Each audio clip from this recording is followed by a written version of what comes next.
ਤੁਹਾਡੇ ਤੇ ਤੁਹਾਡੇ ਘਰ ਵਾਲਿਆਂ ਤੇ ਰਹਿਮਤ ਕਰਮ ਫਜ਼ਲ ਹੋਵੇ ਮੇਰੇ ਪਾਕ ਪਰਵਰदिगार ਦੀ ਤੇ ਸਲਾਮਤੀ ਹੋਵੇ।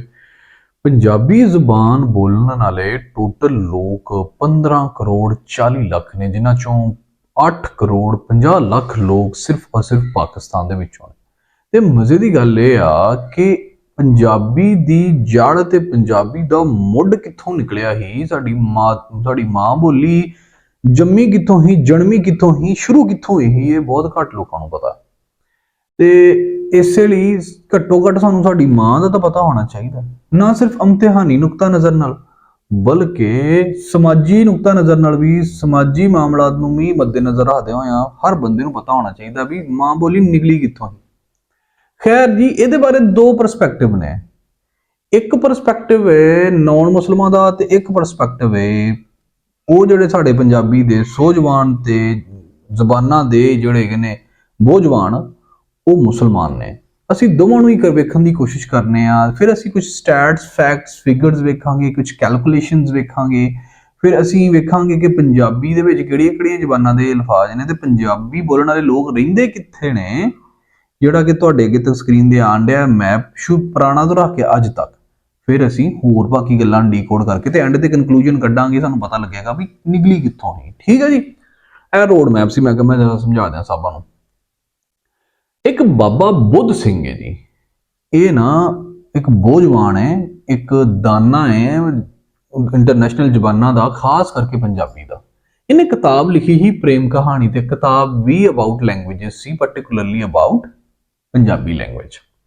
ਉਹਦੇ ਚ ਬਾਬਾ ਬੁੱਧ ਸਿੰਘ ਕਹਿੰਦਾ ਹੈ ਕਿ ਪੰਜਾਬੀ ਦਾ ਜਿਹੜਾ ਜਿਸਮ ਹੈ ਨਾ, ਉਹ ਸੰਸਕ੍ਰਿਤੀ ਹੈ। ਮੈਂ ਇਸ ਗੱਲ ਨੂੰ ਨਹੀਂ ਮੰਨਦਾ। ਅਸੀਂ ਅੱਗੇ ਮੈਂ ਨਾਲ ਆਪਣੀ ਕਮੈਂਟਰੀ ਦਿੱਤੀ ਜਾਵਾਂ, ਫੈਕਟਸ ਅਸੀਂ ਬਾਅਦ ਚ ਵੇਖਾਂਗੇ। ਉਹ ਕਹਿੰਦੇ ਨੇ ਪਰ ਇਹਦਾ ਲਿਬਾਸ ਜਿਹੜਾ ਹੈ ਨਾ, ਉਹ ਬਦਲਦਾ ਰਿਹਾ। ਠੀਕ ਹੈ, ਜਦੋਂ ਸੰਸਕ੍ਰਿਤ ਜਿਹੜੀ ਹੈ ਨਾ ਉਹ ਵਿਗੜੀ ਤੇ ਪ੍ਰਾਕ੍ਰਿਤ ਬਣੀ। ਫਿਰ ਮੈਂ ਤੁਹਾਨੂੰ ਇਹ ਗੱਲ ਦੱਸਾਂ, ਪ੍ਰਾਕ੍ਰਿਤ ਕਿਸੇ ਜ਼ੁਬਾਨ ਦਾ ਨਾਂ ਨਹੀਂ ਹੈਗਾ, ਇੱਕ ਜ਼ੁਬਾਨ ਦਾ ਨਾਂ ਨਹੀਂ ਹੈਗਾ। It's a group of languages consist of more than 7 languages. 7 ਤੋਂ ਬਹੁਤੀਆਂ ਜ਼ਬਾਨਾਂ ਨੇ ਪ੍ਰਾਕ੍ਰਿਤ ਦੇ ਵਿੱਚ। ਠੀਕ ਹੈ, ਤੇ ਫਿਰ ਅਪਭਰਨਿਸ਼ ਬਣੀ। ਅਪਭਰਨਿਸ਼ ਦੇ ਵਿੱਚ 7 ਜ਼ਬਾਨਾਂ ਨੇ। ਠੀਕ ਹੈ, ਅਪਭਰਨਿਸ਼ ਕੋਈ ਕਿਸੇ ਜ਼ਬਾਨ ਦਾ ਨਾਂ ਨਹੀਂ ਹੈਗਾ। ਅਪਭਰੰਸ਼ ਨੂੰ ਆਂਦੇ ਨੇ, ਇਹ ਕਿਸੇ ਇੱਕ ਜ਼ਬਾਨ ਦਾ ਨਾਂ ਨਹੀਂ ਹੈਗਾ। ਇਹਦੀ ਇੱਕ 7 ਜ਼ਬਾਨਾਂ ਨੇ। ਐਕਸੈਂਟ ਨਹੀਂ, ਜ਼ਬਾਨਾਂ ਨੇ। ਇਹਨਾਂ ਦੋਵਾਂ ਦੀਆਂ ਅੱਗੋਂ ਜ਼ਬਾਨਾਂ ਨੇ ਤੇ ਅੱਗੋਂ ਪੰਜਾਬੀ ਬਣ ਗਈ। ਇਹ ਥੋੜਾ ਫਿਕਸ਼ੀਅਸ ਜਿਹਾ ਲੱਗਦਾ, ਲੇਕਿਨ ਖੈਰ ਬਾਬੇ ਹਰਾਂ ਦੇ ਮੁਤਾਬਕ ਇੱਥੋਂ ਹੀ ਹੈ। ਮੈਂ ਇੱਕ ਗੱਲ ਦੱਸਦਾ ਚੱਲਾਂ, ਜਿਹੜੇ ਲਖਾਰੀ ਹੁੰਦੇ ਨੇ ਉਹ ਵੀ ਬੰਦੇ ਹੁੰਦੇ ਨੇ ਤੇ ਬੰਦੇ ਗਲਤ ਵੀ ਬੋਲ ਸਕਦੇ ਨੇ। ਜਿਵੇਂ ਮੈਂ ਕੱਲ ਨੂੰ ਕੋਈ ਕਿਤਾਬ ਲਿਖ ਦਿਆਂ ਤੇ ਬਈ ਮੈਂ ਗਲਤ ਕਿਉਂ ਨਹੀਂ ਕਹਿ ਸਕਦਾ? ਕੋਈ ਵੀ ਬੰਦਾ ਗਲਤ ਕਹਿ ਸਕਦਾ। ਫਿਰ ਜੀ ਇੱਕ ਬਨਾਰਸੀ ਦਾਸ ਨੇ, ਉਹਨਾਂ ਨੇ ਇਹ ਦੱਸਿਆ ਪੰਜਾਬੀ ਦਾ ਪਿਛੋਕੜਾ ਤੇ ਪੰਜਾਬੀ ਦੀ ਤਾਰੀਖ ਇਹ ਦੱਸੀ ਵੀ 4000 ਵਰੇ ਪਹਿਲਾਂ ਨਾ ਇੱਥੇ ਪੰਜ ਦਰਿਆਵਾਂ ਦੀ ਧਰਤੀ ਉੱਤੇ ਆਰੀਆਈ ਲੋਕ ਆਏ ਸਨ। ਵੈਸੇ ਇਹ ਫੈਕਟ ਹੈ ਤੇ ਇਹ ਸੱਚ ਹੈ ਕਿ 4000 ਪਹਿਲਾਂ ਹੀ ਇੱਥੇ ਆਰੀਆਈ ਆਏ ਸਨ। ਉਹ ਆਰੀਆਈ ਲੋਕ ਸੰਸਕ੍ਰਿਤ ਬੋਲਦੇ ਸਨ ਤੇ ਸੰਸਕ੍ਰਿਤ ਵੈਦਿਕ ਕੁੱਖੋਂ ਨਿਕਲੀ। ਉਹਦੇ ਵਿੱਚੋਂ ਦਰਾਵੜੀ ਮਕਾਮੀ ਜਿਹੜੀ ਬੋਲੀਆਂ ਸਨ ਨਾ, ਉਹਨਾਂ ਨੂੰ ਦਰਾਵੜੀਆਂ ਬੋਲੀਆਂ ਆਖਿਆ ਗਿਆ ਹੈ, ਉਹ ਨਿਕਲੀਆਂ। ਤੇ 1000 ਤੋਂ ਲੈ ਕੇ 2000 ਸਾਲ ਪਹਿਲਾਂ ਸੰਸਕ੍ਰਿਤ ਨਾ ਪ੍ਰਾਕ੍ਰਿਤ ਵਿੱਚ ਬਦਲ ਗਈ। ਵਾਂਸ ਅਗੇਨ, ਪ੍ਰਾਕ੍ਰਿਤ ਕਿਸੇ ਇੱਕ ਬੋਲੀ ਦਾ ਨਾਂ ਨਹੀਂ ਹੈਗਾ, ਇਹ ਇਹਨੂੰ ਐਜ਼ ਅ ਬੋਲੀ ਡੀਲ ਕਰਦੇ ਪਏ ਨੇ, ਤੇ ਜਿਹਦੀ ਕੁੱਖੋਂ ਪੰਜਾਬੀ ਨਿਕਲੀ। ਹੁਣ ਤੁਸੀਂ ਮੈਨੂੰ ਇੱਕ ਗੱਲ ਦੱਸੋ ਵੀ ਤਾਰੀਖ ਪੜੋ ਪੂਰੀ ਦੁਨੀਆ ਦੀ, ਜਦੋਂ ਤੱਕ ਇਨਸਾਨ ਬਾਂਦਰਾਂ ਤੋਂ ਲੈ ਕੇ ਹੁਣ ਤੱਕ, ਜਾਂ ਜਦੋਂ ਤੱਕ ਹਜ਼ਰਤ ਆਦਮ ਅਲੈਹਿਸਸਲਾਮ, ਤੁਸੀਂ ਜਿਹੜਾ ਵੀ ਤੁਹਾਡਾ ਫਿਕਾ ਮਜ਼ਹਬ ਹੈ, ਤੁਸੀਂ ਬਿਗ ਬੈਂਗ ਤੇ ਯਕੀਨ ਰੱਖਦੇ ਹੋ ਜਾਂ ਐਡਮ ਐਪਲ ਤੇ ਯਕੀਨ ਰੱਖਦੇ ਹੋ, ਅੱਜ ਤੱਕ ਇਸ ਤਰ੍ਹਾਂ ਹੋ ਸਕਿਆ ਕਿ ਬਈ ਕਿਸੇ ਬੋਲੀ ਨੇ ਜਨਮ ਦਿੱਤਾ ਹੋਵੇ ਵੀ ਮੈਂ ਹੁਣ ਕਹਿੰਦਾ ਮੈਂ ਪੰਜਾਬੀ ਬੋਲਣਾ ਤੇ ਮੈਂ ਕਹਾਂ ਵੀ ਮੈਂ ਇੱਕ ਨਵੀਂ ਬੋਲੀ ਨੂੰ ਜੰਮਣ ਲੱਗਾ? It's not possible, because language can not be born out of the ideas. Indeed, ideas are born out of languages. ਸਹੀ ਹੈ। ਖੈਰ, ਅਸੀਂ ਅੱਗੋਂ ਹੁਣ ਮਜ਼ੀਦ ਅੱਗੋਂ ਆਪਣਾ ਪ੍ਰੂਫ ਰੱਖਾਂਗੇ। ਫਿਲਹਾਲ ਅਸੀਂ ਸਟਾਂਸ ਪੜ੍ਹਨੇ ਪਏ ਹਾਂ ਲੋਕਾਂ ਦੇ, ਵੀ ਲੋਕਾਂ ਨੇ ਜਿਹੜੇ ਸੋਝਵਾਨ ਸਨ, ਬੋਝਵਾਨ ਸਨ, ਜਿਹੜੇ ਦਾਨੇ ਸਨ, ਜਿਹੜੇ ਲਿਖਾਰੀ ਸਨ ਲਿਖਤਾਂ ਦੇ, ਉਹਨਾਂ ਨੇ ਕੀ ਕਿਹਾ। ਖੈਰ ਜੀ, ਫਿਰ ਜੀ ਮੁਹੰਮਦ ਆਸਫ ਖਾਂ ਹਰੀ ਨੇ, ਇਹ ਵੀ ਲਿੰਗੁਇਸਟ ਨੇ। ਠੀਕ ਹੈ ਜੀ, ਤੇ ਇਹਨਾਂ ਨੇ ਵੀ ਪੰਜਾਬੀ ਦੇ ਬਾਰੇ ਆਖਿਆ ਵੀ ਇਹਨਾਂ ਦੀ ਕਿਤਾਬ ਲਿਖੀ ਸੀ ਪੰਜਾਬੀ ਜ਼ੁਬਾਨ ਕੇ ਅਜਾਏ ਤਰਕੀਬੀ। ਦੇ ਚ ਪੰਜਾਬੀ ਦੇ ਵਿੱਚ ਜਿੰਨੇ ਵੀ ਲਫ਼ਜ਼ ਨੇ ਉਹਨਾਂ ਦਾ ਸਾਰਿਆਂ ਦਾ ਉਹਨਾਂ ਨੇ ਹਿਸਟਰੀ ਦੇ ਬੈਕਗ੍ਰਾਉਂਡ ਵਗੈਰਾ ਤੇ ਉਹਨਾਂ ਦੀ ਵਰਤੋਂ ਦੱਸੀ ਸੀ। ਫਿਰ ਇੱਕ ਹੈਗੇ ਸੀ ਐਨੁਲ ਹਕ ਫਰੀਦਕੋਟੀ ਸਾਹਿਬ, ਉਹਨਾਂ ਨੇ ਵੀ ਕਿਤਾਬ ਲਿਖੀ ਪੰਜਾਬੀ ਜ਼ੁਬਾਨ ਦੀਆਂ ਜੜ੍ਹਾਂ। ਠੀਕ ਹੈ, ਇਹ ਕਹਿੰਦੇ ਨੇ, ਇਹ ਦੋਵੇਂ ਬੰਦੇ ਕਹਿੰਦੇ ਨੇ ਕਿ ਪੰਜਾਬੀ ਜਿਹੜੀ ਨਾ ਉਹ ਦਰਾਵੜੀ ਜ਼ੁਬਾਨਾਂ ਵਿੱਚੋਂ ਨਿਕਲੀ ਸੀ। ਹੁਣ ਦਰਾਵੜੀ ਜ਼ੁਬਾਨਾਂ ਕਿਹੜੀਆਂ ਨੇ? ਦਰਾਵੜੀ ਜ਼ੁਬਾਨਾਂ ਉਹ ਜ਼ੁਬਾਨਾਂ ਨੇ ਜਿਹੜੀਆਂ ਇੱਥੋਂ ਦੀਆਂ ਮਕਾਮੀ ਬੋਲੀਆਂ ਹਨ। ਠੀਕ ਹੈ, ਹੁਣ ਇਹਨਾਂ ਸਾਰੀਆਂ ਗੱਲਾਂ ਨੂੰ ਜਦੋਂ ਤੁਸੀਂ ਜ਼ਿਹਨ 'ਚ ਰੱਖਣਾ ਹੈ ਤਾਂ ਤੁਹਾਨੂੰ ਇਹ ਗੱਲ ਦਾ ਪਤਾ ਹੋਣਾ ਚਾਹੀਦਾ, ਜਿਹੜੀ ਪੰਜਾਬੀ ਹੈ ਨਾ ਉਹਦੀਆਂ ਨਾ ਦੋ ਲਿਖਤ ਦੇ ਵਿੱਚ ਦੋ ਕਿਸਮਾਂ ਨੇ। ਇੱਕ ਹੈਗੀ ਗੁਰਮੁਖੀ ਜਿਹੜੀ ਸਿੱਖ ਲਿਖਦੇ ਨੇ, ਗੁਰੂ ਗ੍ਰੰਥ ਜਿਹੜੀ ਹੈ ਨਾ ਉਹ ਗੁਰਮੁਖੀ ਦੇ ਤਰੀਕੇ ਨਾਲ ਲਿਖੀ ਗਈ। ਇੱਕ ਹੈਗੀ ਹੈ ਸ਼ਾਹਮੁਖੀ। ਇਹ ਜਿਹੜੀ ਸ਼ਾਹਮੁਖੀ ਹੈ ਇਹ ਆਮ ਤੌਰ ਤੇ ਉਹ 8 ਕਰੋੜ ਮੁਸਲਮਾਨ, 8 ਕਰੋੜ 50 ਲੱਖ ਪਾਕਿਸਤਾਨੀ ਬੋਲਦੇ ਨੇ, ਤੇ ਗੁਰਮੁਖੀ ਜਿਹੜੇ ਇੰਡੀਆ ਦੇ ਵਸਨੀਕ ਨੇ, ਜਿਹੜੇ ਘੱਟ ਨੇ ਇਹਨਾਂ ਦੇ ਨਿਸਬਤ, ਉਹ ਸਾਰੇ ਬੋਲਦੇ ਨੇ। ਠੀਕ ਹੈ, ਹੁਣ ਪੰਜਾਬੀ ਦੀਆਂ ਜਿਹੜੇ ਸਭ ਤੋਂ ਪਹਿਲੀਆਂ ਤਹਿਰੀਰਾਂ ਨੇ ਨਾ, ਲਿਖਤਾਂ ਨੇ ਜਿਹੜੀਆਂ ਨੇ ਨਾ, ਉਹ 9ਵੀਂ ਸਦੀ 'ਚ ਸਾਡੇ ਸਾਹਮਣੇ ਆਉਂਦੀਆਂ ਨੇ, ਮਤਲਬ ਅੱਜ ਤੋਂ ਸਿਰਫ ਕੋਈ 1000 ਸਾਲ ਪਹਿਲਾਂ। ਠੀਕ ਹੈ, ਤੇ ਉਹਨਾਂ ਨੂੰ ਲਿਖਿਆ ਸੀ ਨਾਥ ਯੋਗੀ ਨੇ। ਅੱਛਾ, ਹੁਣ ਇਹਦਾ ਮਤਲਬ ਇਹ ਨਹੀਂ ਕਿ ਜੇ ਲਿਖਤ 1000 ਸਾਲ ਪਹਿਲਾਂ ਜਾਂ 9ਵੀਂ ਸਦੀ 'ਚ ਆਈ ਸੀ ਤੇ ਜ਼ੁਬਾਨ ਹੀ ਉਦੋਂ ਬਣੀ ਸੀ। ਇਹਦਾ ਮਤਲਬ ਸੀ ਕਿ ਲਿਖਣ ਦਾ ਕੰਮ ਹੀ ਇਸ ਜ਼ੁਬਾਨ ਦੇ ਵਿੱਚ ਪ੍ਰੋਸੈਸ ਇੱਥੇ ਹੋਇਆ। ਅੱਛਾ ਦੋਸਤੋ, ਪੰਜਾਬੀ ਦੀ ਮੁੱਢ ਤੇ ਇਰਤਕਾ ਤੇ ਇਹਦੀ ਬੁਨਿਆਦ ਦੇ ਬਾਰੇ 3 ਨਜ਼ਰੀਆਤ ਰਾਇਜ ਨੇ। ਮਤਲਬ ਆਖਿਆ ਜਾਂਦਾ ਹੈ ਕਿ ਇਹ 3 ਸਭ ਤੋਂ ਮਸ਼ਹੂਰ ਨਜ਼ਰੀਆਤ ਨੇ, ਇਹਨਾਂ ਤੋਂ ਬਾਹਰ ਨਹੀਂ ਜਾਇਆ ਜਾ ਸਕਦਾ। ਸਭ ਤੋਂ ਪਹਿਲਾ ਨਜ਼ਰੀਆ ਇਹ ਆ ਕਿ ਪੰਜਾਬੀ ਜਿਹੜੀ ਹੈ ਨਾ ਵੇਦ ਤੋਂ ਅੱਗੇ ਸੰਸਕ੍ਰਿਤ ਵਜੂਦ 'ਚ ਆਈ। ਠੀਕ ਹੈ, ਇੱਥੇ ਮੈਂ ਇੱਕ ਹੱਸਣ ਵਾਲਾ ਇਮੋਜੀ ਲਾਇਆ। ਸਭ ਤੋਂ ਪਹਿਲਾਂ ਤਾਂ ਇੱਥੇ ਹੀ ਫੁੱਲ ਸਟਾਪ ਲਾ ਕੇ ਇਹਨੂੰ ਐਕਸਪਲੇਨ ਕਰ ਲਈਏ। ਇਹਦਾ ਮਤਲਬ ਹੈ ਕਿਤਾਬ ਪਹਿਲੋਂ ਆਈ ਸੀ ਤੇ ਬੰਦਾ ਬਾਅਦ ਚੋਂ ਆਇਆ ਸੀ, ਮਤਲਬ ਵੇਦ ਤੋਂ ਇੱਕ ਬੋਲੀ ਨਿਕਲੀ ਹੈ। ਜਿਹੜਾ ਜਿਸ ਬੰਦੇ ਤੇ ਕਿਤਾਬ ਆਈ ਉਹ ਗੂੰਗਾ ਸੀ। ਇਹ ਹਿੰਦੂਆਂ ਦਾ ਨਜ਼ਰੀਆ ਹੈ ਕਿ ਪਹਿਲੋਂ ਵੇਦ ਆਈ ਸੀ ਤੇ ਫਿਰ ਸੰਸਕ੍ਰਿਤ ਬਣੀ ਸੀ। ਠੀਕ ਹੈ, ਇਹ ਇੱਕ ਮੁਸਲਮਾਨ ਦਾ ਨਜ਼ਰੀਆ ਨਹੀਂ ਹੋ ਸਕਦਾ, ਬਲਕਿ ਹਿੰਦੂ ਵੀ ਇਹ ਸੋਚੇ ਕਿ ਬਈ ਜਿਹੜੀ ਵੇਦ ਹੈ, ਰਗਵੇਦ, ਯਜਵੇਦ ਜਾਂ ਜਿਹੜੀ ਵੀ ਉਹਨਾਂ ਦੀ ਵੇਦ ਹੈ, ਉਹ ਵੇਦ ਕਿਸੇ ਬੰਦੇ ਤੇ ਉਤਰੀ ਤੋਂ ਬੰਦਾ ਬੋਲਦਾ ਹੀ ਹੋਣਾ ਹੈ ਨਾ। ਤੇ ਪਹਿਲੋਂ ਕਿਤਾਬ ਕਿਵੇਂ ਆ ਸਕਦਾ? ਪਹਿਲੋਂ ਤਾਂ ਬੰਦਾ ਆਏਗਾ, ਬੰਦੇ ਤੇ ਕਿਤਾਬ ਆਣੀ ਹੈ ਨਾ। ਮੈਂ ਤਾਂ ਇਸ ਲਈ ਇੰਨਾ ਕੁ ਪੜ੍ਹ ਕੇ ਮੈਂ ਹੱਸ ਪਿਆ ਹਾਂ। ਮੈਂ ਕਿਹਾ ਯਾਰ ਕਿਹੜੇ ਬੰਦੇ ਨਜ਼ਰੀਆ ਦੇ ਛੜਿਆ। ਫਿਰ ਸੰਸਕ੍ਰਿਤ ਜਿਹੜੀ ਹੈ ਨਾ, ਇਹ ਤਾਂ ਗੱਲ ਹਿਸਟਰੀ ਲਿਖਦੀ ਹੈ ਨਾ ਕਿ ਸੰਸਕ੍ਰਿਤ ਸ਼ੁਰੂ ਤੋਂ ਹੀ ਅਸੂਲਾਂ 'ਚ ਵੱਜ ਗਈ ਸੀ। ਜਿਹੜੇ ਕਟਰ ਹਿੰਦੂ ਸਨ ਨਾ, ਉਹਨਾਂ ਨੇ ਸੰਸਕ੍ਰਿਤ ਜਿਹੜੀ ਵੇਦੀ ਸੰਸਕ੍ਰਿਤ ਸੀ ਨਾ, ਉਹਨੂੰ ਇਹ ਕਿਹਾ ਸੀ ਬਈ ਜਿਹੜਾ ਬੰਦਾ ਗੈਰ ਹਿੰਦੂ ਉਹ ਸੰਸਕ੍ਰਿਤ ਨਾ ਬੋਲੇ। ਠੀਕ ਹੈ, ਤੇ ਭਾਈ ਇਹ ਸੰਸਕ੍ਰਿਤ ਨੂੰ ਉਹਨਾਂ ਨੇ ਜੜ ਲਿਆ ਸੀ ਆਪਣਾ। ਫਿਰ ਉਹ ਇਹ ਕਹਿੰਦੇ ਨੇ ਕਿ ਜਿਹੜੀ ਸੰਸਕ੍ਰਿਤ ਲਿਖਤੀ ਸੰਸਕ੍ਰਿਤ ਸੀ ਨਾ, ਉਹਦੇ 'ਚ ਇਕਸਾਰਤਾ ਰਹੀ, ਯਕਤਾਨੀਅਤ ਰਹੀ ਉਹਦੇ 'ਚ। ਠੀਕ ਹੈ, ਸਿੰਗੂਲੈਰਿਟੀ ਰਹੀ ਉਹਦੇ 'ਚ। ਲੇਕਿਨ ਜਿਹੜੀ ਬੋਲਚਾਲ ਦੀ ਸੰਸਕ੍ਰਿਤ ਸੀ ਨਾ, ਕਿਉਂਕਿ ਉਹ ਮਾਸ਼ਰੇ ਦੇ ਵਿੱਚ ਇੰਪਲੀਮੈਂਟ ਹੋ ਗਈ ਸੀ, ਤੇ ਫਿਰ ਉਹ ਵੱਟ ਦੀ ਪ੍ਰਾਕ੍ਰਿਤ ਬਣ ਗਈ। ਅੱਛਾ, ਹੁਣ ਮੈਂ ਅੱਗੇ ਵਾਰ-ਵਾਰ ਇਹ ਲਫ਼ਜ਼ ਇਸਤੇਮਾਲ ਕਰਨਾ ਪਿਆ, ਉਹ ਪ੍ਰਾਕ੍ਰਿਤ। ਬਈ ਪ੍ਰਾਕ੍ਰਿਤ ਉਹਨਾਂ ਬੋਲੀਆਂ ਨੂੰ ਆਖਿਆ ਜਾਂਦਾ ਹੈ ਜਿਹੜੀਆਂ ਆਰੀਆਵਾਂ ਦੇ ਇੱਥੇ ਆਉਣ ਤੋਂ ਪਹਿਲਾਂ ਨਾ ਗੈਰ ਆਰੀਆਈ ਬੋਲੀ ਨੂੰ ਆਖਿਆ ਜਾਂਦਾ। ਆਰੀਆਈ ਉਹ ਸਨ ਜਿਨ੍ਹਾਂ ਇੱਥੇ ਆ ਕੇ ਹਮਲਾ ਕੀਤਾ ਨਾ 1500 ਸਾਲ ਕਬਲ ਮਸੀਹ, ਤੇ ਉਹਨਾਂ ਨੇ ਮਤਲਬ ਅੱਜ ਤੋਂ ਕੋਈ 5-6 ਹਜ਼ਾਰ ਸਾਲ ਪਹਿਲਾਂ ਉਹ ਇੱਥੇ ਆਏ ਤੇ ਉਹਨਾਂ ਇੱਥੇ ਆ ਕੇ ਹਮਲੇ ਕੀਤੇ। ਉਹ ਕਹਿੰਦੇ ਨੇ ਫਿਰ ਇਹ ਸੰਸਕ੍ਰਿਤ ਵੱਟ ਦੀ ਪ੍ਰਾਕ੍ਰਿਤ ਬਣ ਗਈ, ਗੈਰ ਆਰੀਆਈ ਬੋਲੀ ਬਣ ਗਈ। ਫਿਰ ਉਹ ਜਿਹੜੀ ਅੱਗੋਂ ਅਪਭਰਨਿਸ਼ ਬਣ ਗਈ। ਅਪਭਰਨਿਸ਼ ਵੀ ਇੱਥੋਂ ਦੀ, ਅਪਭਰੰਸ਼ ਵੀ ਇਹਨਾਂ ਦੇ ਨਾਲ, ਅਪਭਰਨਿਸ਼ ਵੀ ਆਉਂਦੇ ਨੇ, ਇਹ ਵੀ ਇੱਥੋਂ ਦੀ ਮੁਕਾਮੀ ਬੋਲੀਆਂ ਨੇ। ਲੇਕਿਨ ਇੱਥੋਂ ਨਜ਼ਰੀਆ ਵਾਲਿਆਂ ਦਾ ਕਹਿੰਦਾ ਵੀ ਇੱਕ ਬੋਲੀ ਹੈ। ਠੀਕ ਹੈ, ਇਹ ਅਲੱਗ-ਅਲੱਗ ਬੋਲੀਆਂ ਨੇ, ਅਲੱਗ-ਅਲੱਗ ਸੈਟ ਆਫ ਲੈਂਗੁਏਜਸ ਹੈ।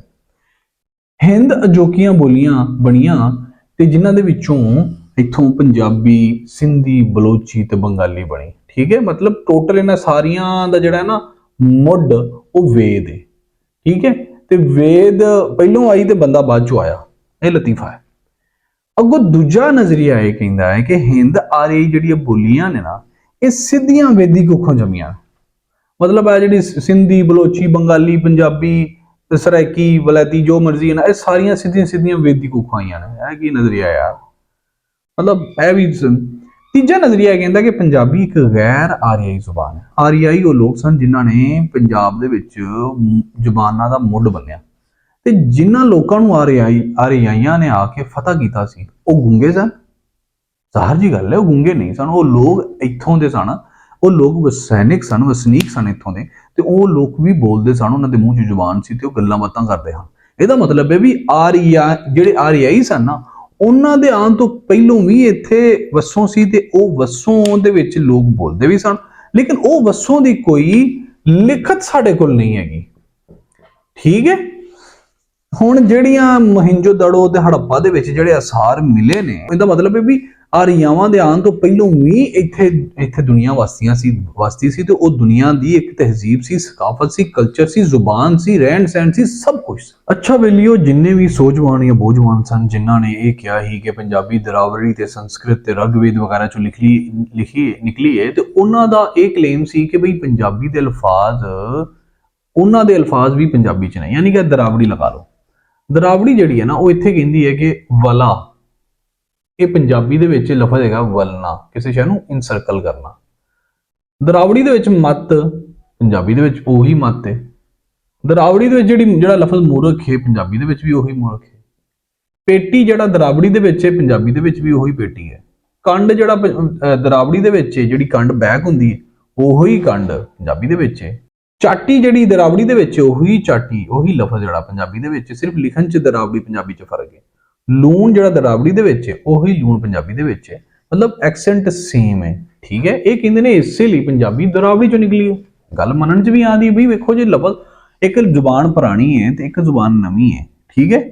ਤੇ ਜਿਹੜੀ ਪੁਰਾਣੀ ਜ਼ੁਬਾਨ ਹੈ ਉਹਦੀ ਲਿਖਤਾਂ ਵੀ, ਹਰ ਚੀਜ਼ ਵੀ ਮੌਜੂਦ ਨੇ।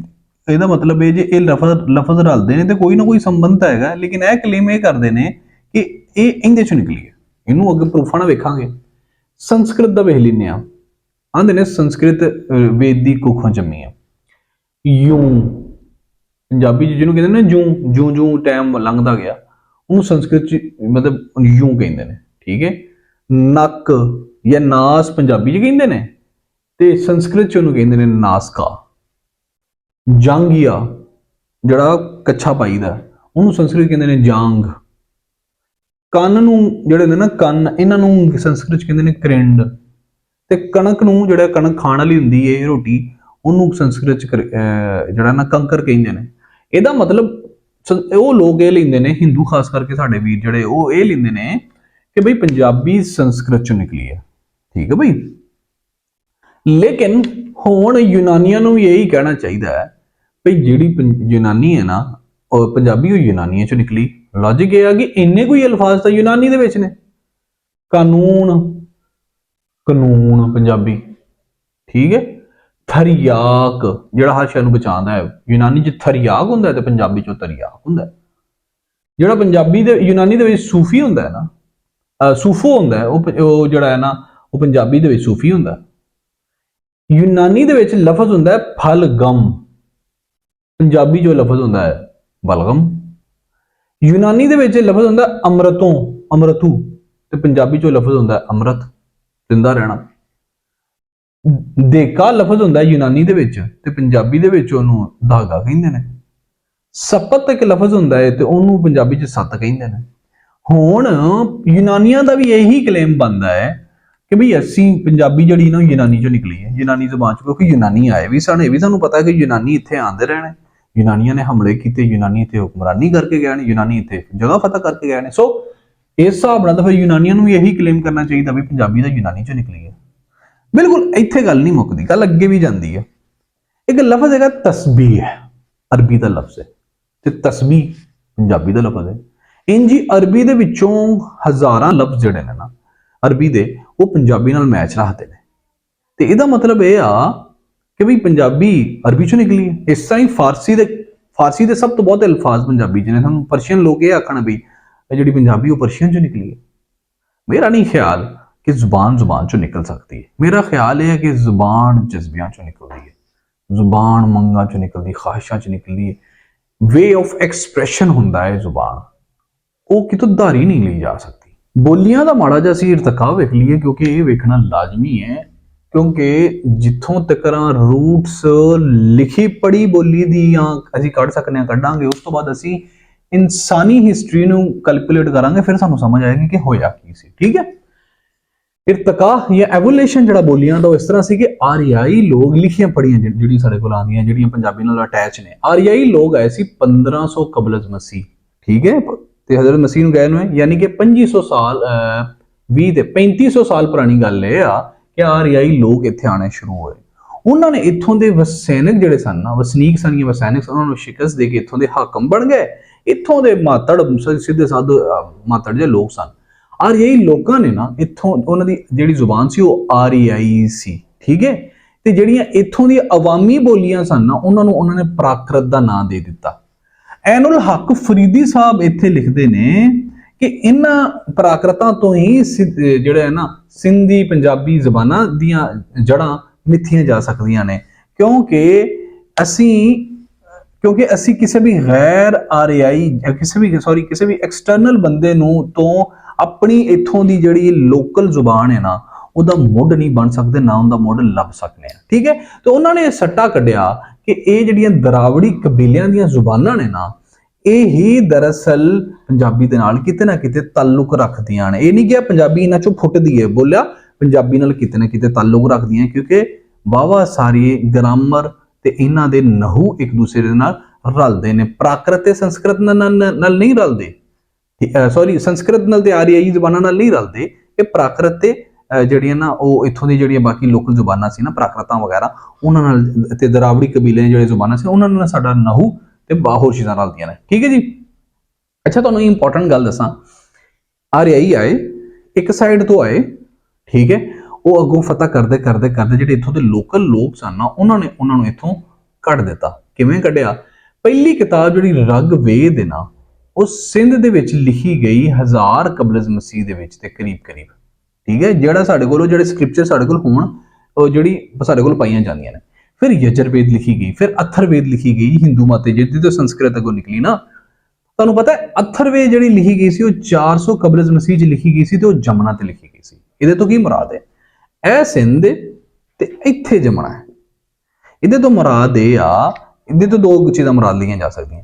ਜਾਂ ਤਾਂ ਲੋਕ ਜਿਹੜੇ ਆਰੀਆਈ ਸਨ ਉਹ ਇੱਥੇ ਵੀ ਸਨ ਤੇ ਇੱਥੇ ਵੀ ਸਨ, ਵਿੱਚ ਸਾਰਾ ਪੰਜਾਬ ਹੈ, ਠੀਕ ਹੈ। ਇਹ ਸਾਰਾ ਪੰਜਾਬ ਹੈ, ਉੱਤੇ ਥੱਲੇ ਸਾਰਾ। ਤੇ ਦੂਜਾ ਇਹ ਮੁਰਾਦ ਹੈ ਵੀ ਆਰੀਆਈ ਲੋਕ ਇੱਕ ਪਾਸੋਂ ਹਿੰਦੁਸਤਾਨ ਨੂੰ ਵੜ ਤਾਂ ਗਏ, ਫਿਰ ਉਹਨਾਂ ਨੂੰ ਇਹਨਾਂ ਲੋਕਾਂ ਨੇ ਖਸਕਾਣਾ, ਉਹ ਹੁਕਮਰਾਨੀ ਕੀਤੀ ਉਹਨਾਂ ਨੇ, ਤੇ 500-600 ਸਾਲ ਹੁਕਮਰਾਨੀ ਵੀ ਰਹੀ ਉਹਨਾਂ ਦੀ, ਜ਼ਿਆਦਾ ਦੇਰ ਨਹੀਂ ਰਹੀ, 400-500 ਸਾਲ ਰਹੀ ਹੈ। ਉਹਨਾਂ ਨੇ ਹੁਕਮਰਾਨੀ ਛੋਟੇ ਇਲਾਕੇ ਦੇ ਕੀਤੀਆਂ, ਹੌਲੀ ਲੋਕ ਉਹਨਾਂ ਨੂੰ ਕੱਢਦੇ ਗਏ। ਫਿਰ ਉਹ ਜਾ ਕੇ ਇੱਥੇ ਜਾ ਕੇ ਯਮਨਾ ਜਿਹੜਾ ਗੰਗਾ ਜਮਨਾ ਦੇ ਕੋਲ ਉਹਨਾਂ ਦਾ ਗੜ ਬਣ ਗਿਆ। ਤੇ ਅਥਰਵੇਦ ਉੱਥੇ ਲਿਖੀ ਗਈ, ਕਿਉਂਕਿ ਉੱਥੋਂ ਦੀ ਜਦੋਂ ਰਗਵੇਦ ਲਿਖੀ ਸਾਰਾ ਸਿੰਧ ਦਰਿਆ ਸਿੰਧ ਦਾ ਸਾਰਾ ਜਿਹੜਾ ਇੰਜ ਲੱਗਦਾ ਕਿ ਉੱਥੋਂ ਦੇ ਸਾਰਾ ਸਿਨਾਰੀਓ ਹੈ। ਜਦੋਂ ਅਥਰਵੇਦ ਲਿਖੀ ਗਈ ਉਦੋਂ ਸਾਰਾ ਗੰਗਾ ਜਮਨਾ ਦਾ ਹੀ ਉਹ ਸਾਰਾ ਸਿਨਾਰੀਓ ਹੈ।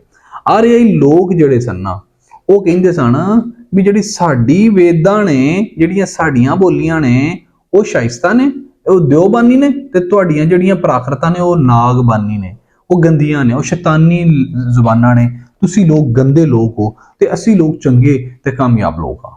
ਹਰ ਉਹ ਖੋਜਵਾਨ ਜਿਹਨੇ ਆਖਿਆ ਸੀ ਕਿ ਪੰਜਾਬੀ ਨਿਕਲੀ ਹੈ ਸੰਸਕ੍ਰਿਤ ਦੇ ਵਿੱਚੋਂ, ਤੇ ਹਰ ਉਹ ਖੋਜਵਾਨ ਜਿਹਨੇ ਆਖਿਆ ਸੀ ਪੰਜਾਬੀ ਆਰੀਆਈ ਬੋਲੀ ਹੈ ਤੇ ਇਸ ਤੋਂ ਪਹਿਲੋਂ ਹੋਰ ਕੁਝ ਹੈ ਨਹੀਂ ਸੀ, ਆਰੀਆਵਾਂ ਨੇ ਆ ਕੇ ਸਾਡੀ ਤਹਿਜ਼ੀਬ ਦੀ ਜਿਹੜਾ ਨਾ ਉਹ ਬੁਨਿਆਦ ਰੱਖੀ, ਉਹਨੂੰ ਇਹ ਗੱਲ ਦਾ ਪਤਾ ਹੋਣਾ ਚਾਹੀਦਾ ਹੈ। ਜਾਂ ਹਰ ਉਹ ਬੰਦਾ ਜਿਹੜਾ ਬੰਦਾ ਇਸ ਗੱਲ ਦਾ ਮੋਢੀ ਹੈ ਕਿ ਪੰਜਾਬੀ ਬੋਲੀ ਦਾ ਪਿਛੋਕੜਾ ਕੀ ਹੈ, ਉਹਨੂੰ ਇਹ ਪਤਾ ਹੋਣਾ ਚਾਹੀਦਾ ਕਿ 1 ਲੱਖ ਸਾਲ ਪਹਿਲੋਂ ਇੱਥੇ ਹੋਮੋ ਇਰੈਕਟਸ ਰਹਿੰਦੇ ਸੀ। ਪਾਕਿਸਤਾਨ, ਇੰਡੀਆ, ਨੇਪਾਲ ਦਾ ਜਿਹੜਾ ਏਰੀਆ ਹੈ ਨਾ, ਅਫਗਾਨਿਸਤਾਨ ਤੋਂ ਜਿਹੜੇ ਬਾਉਂਡਰੀ ਲੱਗਦੀ, ਠੀਕ ਹੈ, ਇੱਥੋਂ ਐਵੀਡੈਂਸ ਹੈ ਨੇ ਪੂਰੇ ਸਾਇੰਸਦਾਨਾਂ ਦੇ ਕੋਲ, ਠੀਕ ਹੈ। 11000 ਸਾਲ ਪਹਿਲੋਂ ਜਦੋਂ ਨਿਓਲਿਥਿਕ ਕਲਚਰ ਹੈਗਾ ਸੀ, ਯਾਨੀ ਕਿ ਕਾਸ਼ਤਕਾਰੀ ਦਾ ਆਗਾਜ਼ ਇੱਥੇ ਲੋਕਾਂ ਨੇ ਕੀਤਾ ਸੀ ਨਾ ਪੂਰੀ ਦੁਨੀਆ ਦੇ ਵਿੱਚ, ਉਦੋਂ ਵੀ ਇੱਥੋਂ ਦੇ ਜਿਹੜੇ ਵਸਨੀਕ ਸਨ ਉਹ ਕਾਸ਼ਤਕਾਰੀ ਵੀ ਕਰਦੇ ਹਨ ਤੇ ਉਹਨਾਂ ਦੇ ਕੋਲ ਉਦੋਂ ਘਰ ਬਣਾਉਣੇ ਵੀ ਉਹਨਾਂ ਲੋਕਾਂ ਨੇ ਸ਼ੁਰੂ ਕਰ ਛੱਡੇ ਸੀ, ਠੀਕ ਹੈ। ਉਸ ਤੋਂ ਇਲਾਵਾ ਇੰਡਸ ਵੈਲੀ ਦੀ ਜਿਹੜੀ ਤਹਿਜ਼ੀਬ ਦਾ ਆਗਾਜ਼ ਹੁੰਦਾ ਹੈ 5000 ਸਾਲ ਕਬਲ ਮਸੀਹ, ਯਾਨੀ ਹਜ਼ਰਤ ਮਸੀਹ ਦੇ ਆਉਣ ਤੋਂ 5000 ਸਾਲ ਪਹਿਲੇ, 2000 ਸਾਲ ਉਹਨਾਂ ਨੂੰ ਆਏ ਨੂੰ ਹੋ ਗਏ ਨੇ, ਤੇ ਯਾਨੀ 7000 ਸਾਲ ਪਹਿਲੋਂ ਇੰਡਸ ਵੈਲੀ ਦੀ ਜਿਹੜੀ ਤਹਿਜ਼ੀਬ ਦਾ ਆਗਾਜ਼ ਹੋਇਆ ਸੀ। ਇੱਥੋਂ ਸ਼ੁਰੂ ਹੁੰਦਾ ਹੈ ਸਾਡਾ ਉਹ ਸਫ਼ਰ, ਜਿਸ ਸਫ਼ਰ ਦੇ ਵਿੱਚ ਆਖਿਆ ਜਾਂਦਾ ਹੈ ਕਿ ਬਈ ਇੱਥੋਂ ਆ ਕੇ ਜਦੋਂ ਆ ਕੇ ਆਰੀਆਈ ਇੱਥੇ ਆਏ, ਉਹਨਾਂ ਹਮਲੇ ਕੀਤੇ, ਦੂਜੀਆਂ ਕੌਮਾਂ ਆਈਆਂ, ਉਹਨਾਂ ਜਦੋਂ ਆ ਕੇ ਇੱਥੇ ਹਮਲੇ ਕੀਤੇ, ਠੀਕ ਹੈ, ਉੱਥੋਂ ਸ਼ੁਰੂ ਹੁੰਦਾ ਹੈ। ਇਸ ਤੋਂ ਪਹਿਲੋਂ ਪੰਜਾਬ ਦੇ ਵਿੱਚ ਪੂਰੀ ਤਹਿਜ਼ੀਬ ਸੀ, ਪੂਰਾ ਇੱਕ ਸਕਾਫਤ ਸੀ, ਲੋਕੀ ਰਹਿੰਦੇ ਸਨ, ਕਾਸ਼ਤਕਾਰੀ ਕਰਦੇ ਸਨ। ਪੰਜਾਬ ਦੇ ਲੋਕ ਸ਼ੁਰੂ ਤੋਂ ਹੀ ਸਾਦਾ ਮਜ਼ਾਜ ਲੋਕ ਸਨ, ਇਹਦੇ ਵਿੱਚ ਕੋਈ ਸ਼ੱਕ ਨਹੀਂ ਕਿ ਤੁਰਕਾਂ ਨੇ, ਯੂਨਾਨੀਆਂ ਨੇ, ਅਫਗਾਨੀਆਂ ਨੇ ਤੇ ਦੂਜੀਆਂ ਜਿਹੜੀਆਂ ਐਥਨੀਸਿਟੀਆਂ ਉਹਨਾਂ ਨੇ ਇੱਥੇ ਆ ਕੇ ਹਮਲੇ ਕੀਤੇ, ਇੱਥੇ ਰਹੇ। ਹੁਣ ਤੁਰਕੀ ਦੇ, ਅਰਬੀ ਦੇ, ਫਾਰਸੀ ਦੇ ਹਜ਼ਾਰਾਂ ਲਫ਼ਜ਼ ਪੰਜਾਬੀ ਦੇ ਵਿੱਚ ਨੇ। ਇਹਦਾ ਮਤਲਬ ਇਹ ਨਹੀਂ ਹੈ ਕਿ ਵੀ ਕਿਸੇ ਵੀ ਤਰੀਕੇ ਨਾਲ ਪੰਜਾਬੀ ਨੂੰ ਉਹਨਾਂ ਦੇ ਨਾਲ ਜੋੜ ਦਿੱਤਾ ਜਾਵੇ। ਇਸ 'ਚ ਕੋਈ ਸ਼ੱਕ ਨਹੀਂ ਹੈਗਾ ਕਿ ਕੋਈ ਵੀ ਦੁਨੀਆ ਦੀ ਜ਼ੁਬਾਨ ਜਿਹੜੀ ਹੈ ਨਾ, ਉਹ ਬੰਦਿਆਂ ਤੋਂ ਅੱਖਰਦੀ ਏ। ਉੱਥੇ ਕੋਈ ਨਾ ਕੋਈ ਹਜ਼ਾਰਾਂ ਸਾਲ ਪਹਿਲਾਂ ਜਦੋਂ ਨਿਊਲਿਥਿਕ ਏਜ ਦੇ ਵਿੱਚ ਜਦੋਂ ਲੋਕ ਇੱਥੋਂ ਦੇ ਇੱਥੇ ਵਸਦੇ ਸਨ, ਉਹ ਕੋਈ ਤਾਂ ਬੋਲੀ ਬੋਲਦੇ ਸਨ। ਹਮੇਸ਼ਾ ਜਦੋਂ ਕੋਈ ਬਾਹਰ ਦਾ ਬੰਦਾ ਆ ਕੇ ਕਿਸੇ ਜਗ੍ਹਾ ਤੇ ਹਮਲਾ ਕਰਦਾ ਰਹਿੰਦਾ ਹੈ ਨਾ, ਉਹ ਉੱਥੋਂ ਦੀ ਬੋਲੀ ਨਹੀਂ ਬਦਲ ਸਕਦਾ, ਆਪਣੀ ਬੋਲੀ ਉੱਥੇ ਇੰਪਲੀਮੈਂਟ ਨਹੀਂ ਕਰ ਸਕਦਾ।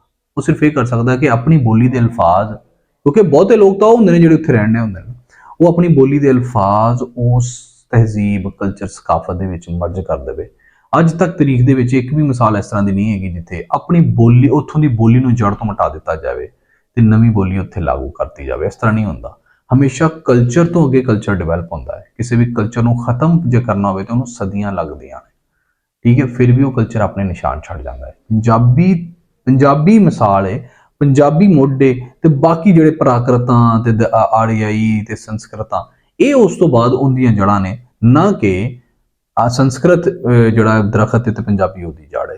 ਇਹ ਗੱਲ ਸਾਨੂੰ ਮੰਨ ਲੈਣੀ ਚਾਹੀਦੀ ਹੈ। ਪੰਜਾਬੀ ਹਜ਼ਾਰਾਂ ਸਾਲ ਪੁਰਾਣੀ ਜ਼ੁਬਾਨ ਹੈ, ਕਿਉਂਕਿ ਜਦੋਂ ਵੀ ਕੋਈ ਕਬੀਲਾ ਆਰੀਆਈ ਜਾਂ ਜਿਹੜੇ ਲੋਕ ਸੰਸਕ੍ਰਿਤ ਬੋਲਦੇ ਸਨ ਉਹ ਇੱਥੇ ਆਏ ਤੇ ਉਹਨਾਂ ਲੋਕਾਂ ਦੇ ਹਮਲਾ ਕਰਕੇ ਤੇ ਹੁਕਮਰਾਨੀ ਕੀਤੀ। ਉਹ ਲੋਕਾਂ ਨੇ, ਜਿਨ੍ਹਾਂ ਲੋਕਾਂ ਨੂੰ ਆ ਕੇ ਇਹਨਾਂ ਹੁਕਮਰਾਨੀ ਕੀਤੀ, ਉਹ ਕੋਈ ਤਾਂ ਲੋਕ ਹੋਏਗਾ ਸਨ, ਉਹ ਕੋਈ ਤਾਂ ਜ਼ੁਬਾਨ ਬੋਲਦੇ ਸਨ। ਸੋ ਪੰਜਾਬੀ ਗੈਰ ਆਰੀਆਈ ਜ਼ੁਬਾਨ ਹੈ ਤੇ ਬਲਕਿ ਆਰੀਆਈ ਜ਼ੁਬਾਨਾਂ ਨੇ ਪੰਜਾਬੀ ਤੋਂ ਧਾਰ ਲੈ। ਪੰਜਾਬੀ ਇੱਕ ਜਜ਼ਬਿਆਂ ਦੀ ਜ਼ੁਬਾਨ ਹੈ। ਧੀ ਬੋਲੀਏ ਠੰਡ ਪੈਂਦੀ ਹੈ, ਮਾਂ ਬੋਲੀਏ ਸਕੂਨ ਮਿਲਦਾ ਹੈ, ਅੱਬਾ ਕਹੀਏ ਇੱਕ ਇੰਪ੍ਰੈਸ਼ਨ, ਇੱਕ ਜਜ਼ਬਾ ਅੰਦਰ ਜਗਦਾ ਹੈ। ਇਸ ਲਈ ਪੰਜਾਬੀ ਨੂੰ ਜਾਂ ਦੁਨੀਆ ਦੀ ਕਿਸੇ ਵੀ ਬੋਲੀ ਨੂੰ ਕਿਸੇ ਵੀ ਬੋਲੀ ਨਾਲ ਮਿਲਾ ਦੇਣਾ ਤੇ ਇਹ ਕਹਿਣਾ ਇਹ ਬੋਲੀ ਉਹਦੇ 'ਚ ਨਿਕਲੀ ਹੈ, ਬਿਲਕੁਲ ਉਸ ਬੋਲੀ ਨਾਲ ਜ਼ਿਆਦਤੀ ਹੈ। ਬਲਕਿ ਇਸ ਤਰ੍ਹਾਂ ਹੁੰਦਾ ਹੈ ਕਿ ਬੋਲੀਆਂ ਇੱਕ ਦੂਜੇ ਦਾ ਅਲਫਾਜ਼ ਉਧਾਰ ਲੈਂਦੀਆਂ ਨੇ।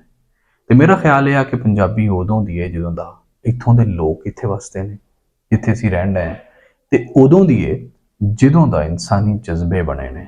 ਜਜ਼ਬਿਆਂ ਤੋਂ ਲੈ ਕੇ ਅੱਜ ਤੱਕ ਦੀ ਇਹ ਬੋਲੀ ਜ਼ੁਬਾਨ ਹੈ। ਪਾਕਿਸਤਾਨ ਜ਼ਿੰਦਾਬਾਦ।